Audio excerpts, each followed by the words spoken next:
बताने जा रही है। दीपक यादव और उनकी पत्नी पहले भी विधायक रहे हैं। मुझे उम्मीद है इस बार जनता का आशीर्वाद मिलेगा और ऐतिहासिक वोटों से जीत करके समाजवादी पार्टी जाएगी। निवाड़ी जिले के ओरछा पहुंचे समाजवादी पार्टी के सुप्रीमो अखिलेश यादव किया रोड शो। हम आपको बता दें कि समाजवादी पार्टी के नेता अखिलेश यादव लगभग 10:30 बजे ओरछा पहुंचे, जहां उन्होंने रामराजा सरकार के दर्शन किए। इसके बाद आजादपुरा, ओरछा, तिगेला, सेंद्री, तरीचर, मुड़ारा सहित जगह जगह सभाओं को संबोधित किया। सभाओं में जुड़े भारी जनसमूह को देखकर अखिलेश यादव ने कहा कि निवाड़ी में मीरा दीपक यादव की ऐतिहासिक जीत होने वाली है। इसी दौरान अखिलेश यादव ने जातिगत जनगणना, 27% आरक्षण सहित कई मुद्दों पर बात रखी। हम आपको बता दें कि अखिलेश यादव ने बीजेपी कांग्रेस पर भी निशाना साधा है।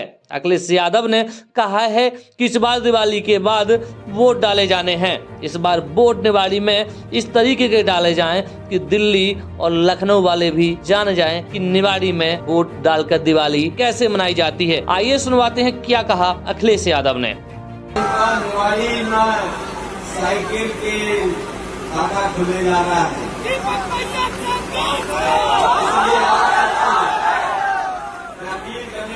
साइकिल चलाते उनकी मदद करना, मदद करोगे कि नहीं? ये मान लें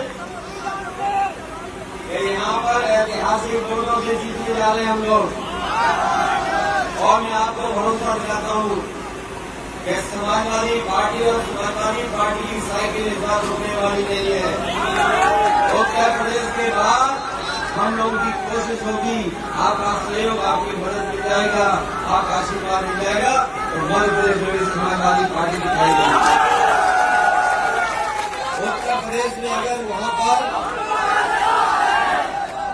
प्रदेश में अगर राजनीतिक सम्मान नेताजी ने दिलाया, बुंदेलखंड में आप दौरा करके अपील किया, परिस्थितियां बनती हैं, परिस्थितियां नहीं बनती हैं, लेकिन इस बार की परिस्थितियां तो आपका चेहरा बता रहा है कि समाजवादी जीतने जा रहे हैं। पूरे बुंदेलखंड का आप दौरा करके आए अखिलेश जी, बुंदेलखंड में क्या स्थिति है?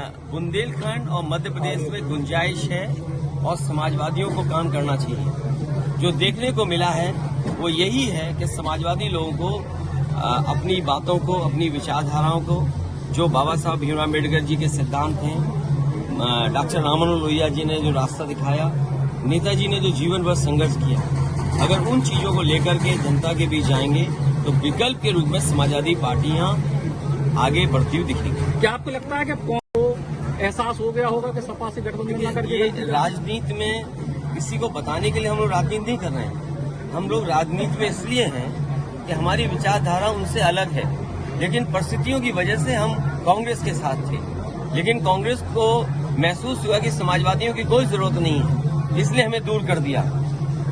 हम समाजवादी लोग अपनी पार्टी को खत्म नहीं कर सकते। जिस विचारधारा को नेताजी लेकर के चले, डॉक्टर राममनोहर लोहिया नेहरू जी के खिलाफ लड़कर के इस विचारधारा को आगे बढ़ाए हैं, तो उस विचारधारा को हम खत्म नहीं होने देंगे। कांग्रेस चाहती है कि समाजवादी विचारधारा खत्म हो जाए। हमारा संकल्प है कि समाजवादी विचारधारा को यहाँ और फैलाएंगे। तो क्या इंडिया हम लोग चुनाव प्रचार में उतरे हैं, हमें पूरा भरोसा है कि आशीर्वाद हम लोगों पर रहेगा।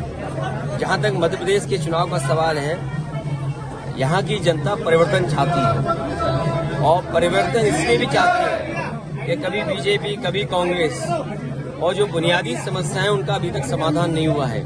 आज भी महंगाई है, बेरोजगारी चरम सीमा पर है, और जो आंकड़े हमें दिखाई दे रहे हैं, अगर हम आंकड़े देश के माने तो 100 में 84 लोग बेरोजगार हैं, और मध्य प्रदेश के अगर आंकड़े सच्चाई से कभी भी जमीन पर पहुंचेंगे और जमीनी हकीकत के अगर आंकड़े होंगे तो 90% यहाँ का नौजवान बेरोजगार है। यहाँ के कमजोर लोग जिन पे खेतीबाड़ी नहीं है वो मजबूरी में पलायन कर रहे हैं। सोचो ये दुर्दशा हो, 20 साल सरकार एक पार्टी की रही हो, दिल्ली में एक सरकार रही हो। क्या डबल इंजन की सरकार इसलिए बनी थी कि बेरोजगारी बढ़ाएं? डबल इंजन की सरकार इसलिए बढ़ी थी कि महंगाई बढ़ाएं? ये जो बड़ी बड़ी बातें कर रहे हैं कि गरीबी रेखा से लोग बाहर आ गए हैं, अगर गरीबी रेखा से लोग बाहर आए हैं तो आप बताइए फिर 5 साल आपको राशन देना पड़ रहा है। ये देश का कमजोरी दिखाता है हमारी अर्थव्यवस्था को, और ये हमारा दुर्भाग्य है। और कम से कम उन लोगों के लिए सोचने का वक्त है कि इतने बड़े पैमाने पे गरीब हैं जिनका अभी भी हम जीवन यापन अच्छा नहीं कर पा रहे। जीवन स्तर बेहतर नहीं कर रहे। इसलिए विकल्प के रूप में समाजवादी पार्टी को यहाँ जनता चुनने जा रही है, जिताने जा रही है। दीपक यादव और उनकी पत्नी पहले भी विधायक रहे हैं। मुझे उम्मीद है इस बार जनता का आशीर्वाद मिलेगा और ऐतिहासिक वोटों से जीत करके समाजवादी पार्टी जाएगी।